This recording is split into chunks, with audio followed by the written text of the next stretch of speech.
Saat kami berkumpul, Roh-Mu bekerja. Ajar kami memuliakan nama-Mu.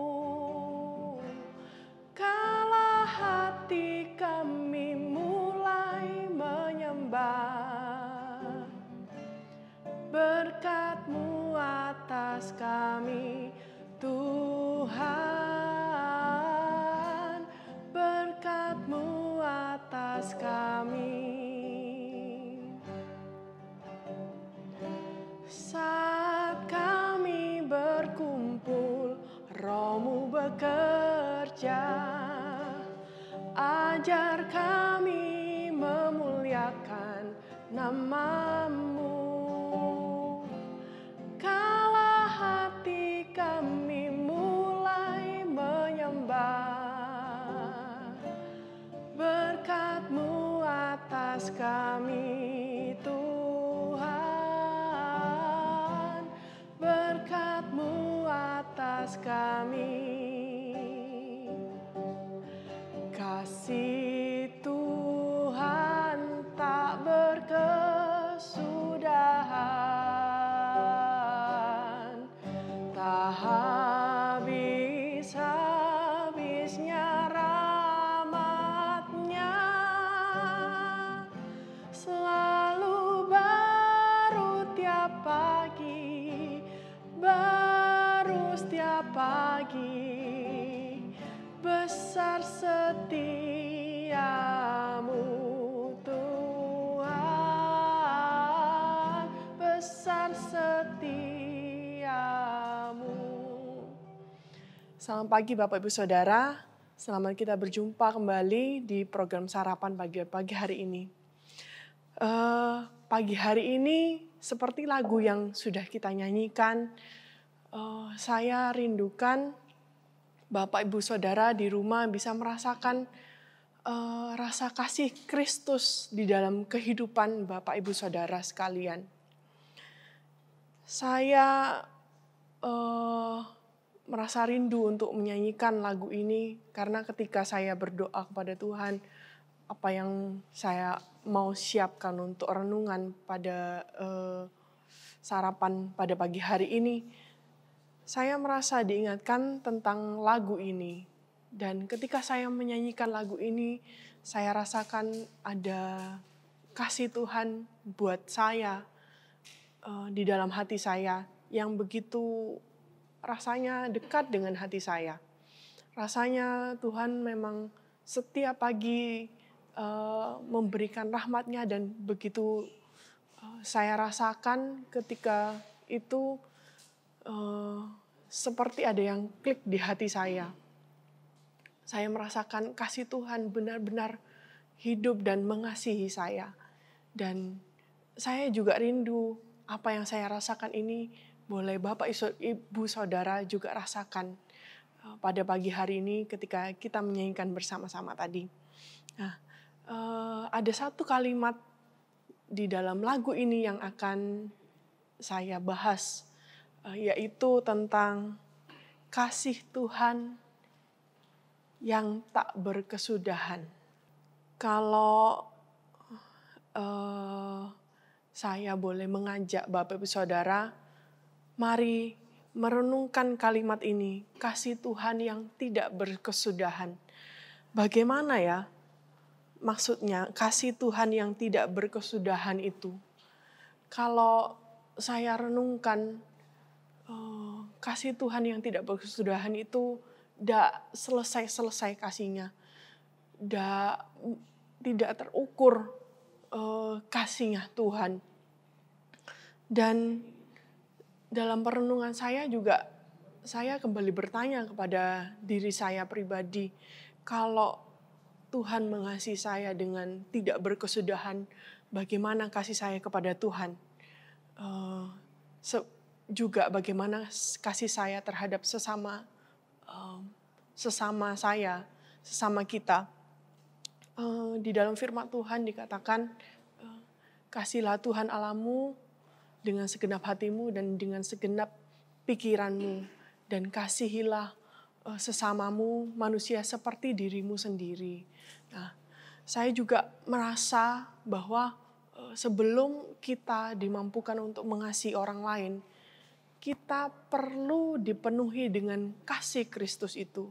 Bagaimana kita memahami kasih Kristus dalam hidup kita, itu mempengaruhi bagaimana kasih kita kepada orang lain. Nah, dan pada pagi hari ini saya rindu kita sama-sama melihat satu tokoh, yaitu Ayub.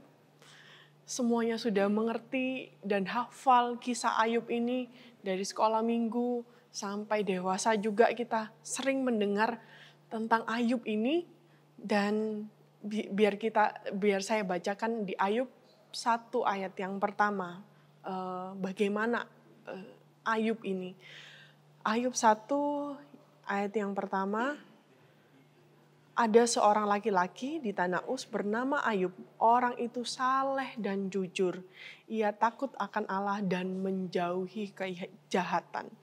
Boleh dibilang Ayub ini seorang yang sempurna di mata manusia dan di mata Allah. Karena dia ini saleh, jujur, takut akan Allah. Tetapi kita semua sudah hafal bahwa Allah memberikan ruang untuk Ayub, supaya Ayub bisa diuji ketaatannya, kesabarannya, kejujurannya. Dan pada perjalanan Ayub punya sahabat-sahabat yang dulunya dekat dengan Ayub. Tetapi ketika Ayub ini mengalami ujian, justru sahabat-sahabatnya ini bukan malah mendukung, tetapi malah memojokkan Ayub. Malah mereka ini tidak mendukung Ayub gitu. Nah, saya tertarik pada kisah Ayub ini karena terakhir di Ayub 42 ayat 10, firman Tuhan menuliskan, lalu Tuhan memulihkan keadaan Ayub setelah ia meminta doa untuk sahabat-sahabatnya. Perhatikan, mari kita baca ulang ya. Lalu Tuhan memulihkan keadaan Ayub setelah ia meminta doa untuk sahabat-sahabatnya.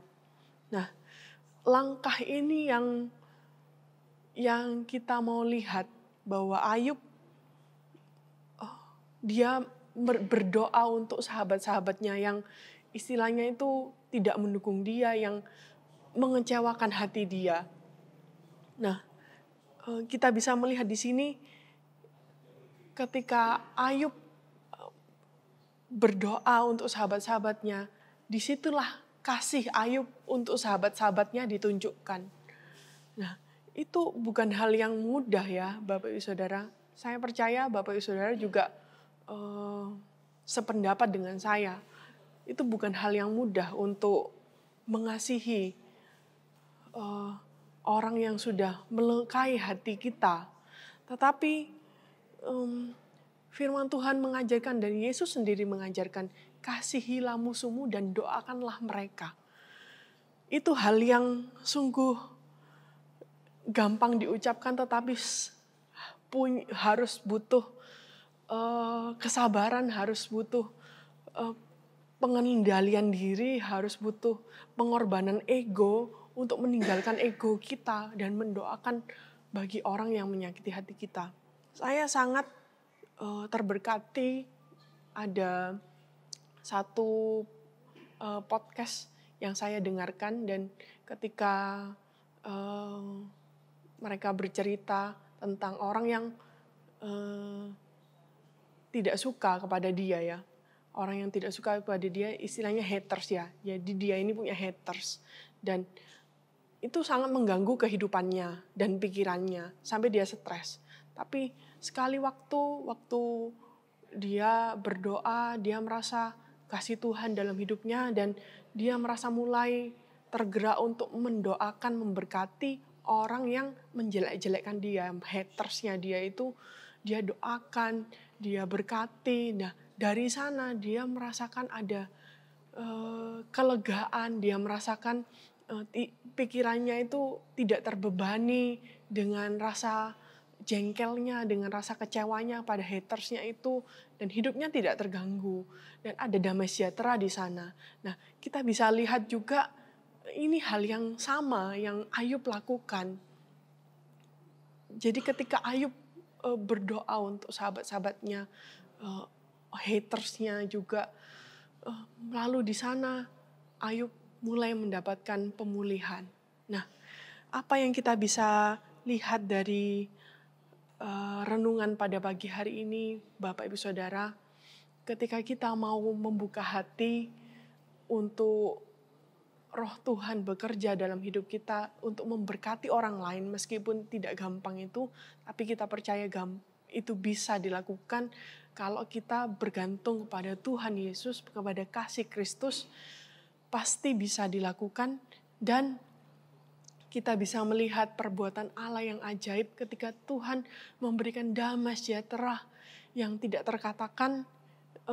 Itu di sanalah kita benar-benar bisa mengasihi orang yang berbuat jahat kepada kita. Dan di sanalah kita bisa merasakan pertama kali, oh iya ya, Tuhan sudah mengasihi saya. Kasih Allah yang tidak berkesudahan itu sudah mengasihi saya. Dan kalau hati kita klik dengan itu, kita merasakan kasih Tuhan. Tuhan pasti akan memampukan, Roh Kudus pasti akan memampukan kita untuk mengasihi orang lain. Nah, mari dalam momen ini kita belajar lagi tentang kasih. Bagaimana kita mengasihi orang lain, itu biarlah kita minta supaya Tuhan Yesus menganugerahkan kasih yang tidak berkesudahan itu ke dalam hidup kita, dan membuat kita memahami, mengerti, dan membuat hati kita klik dengan itu. Jadi kita bisa dimampukan untuk mengasihi orang lain. Nah, itu saja Bapak Ibu Saudara. Kiranya Tuhan Yesus memberkati Bapak Ibu Saudara semua.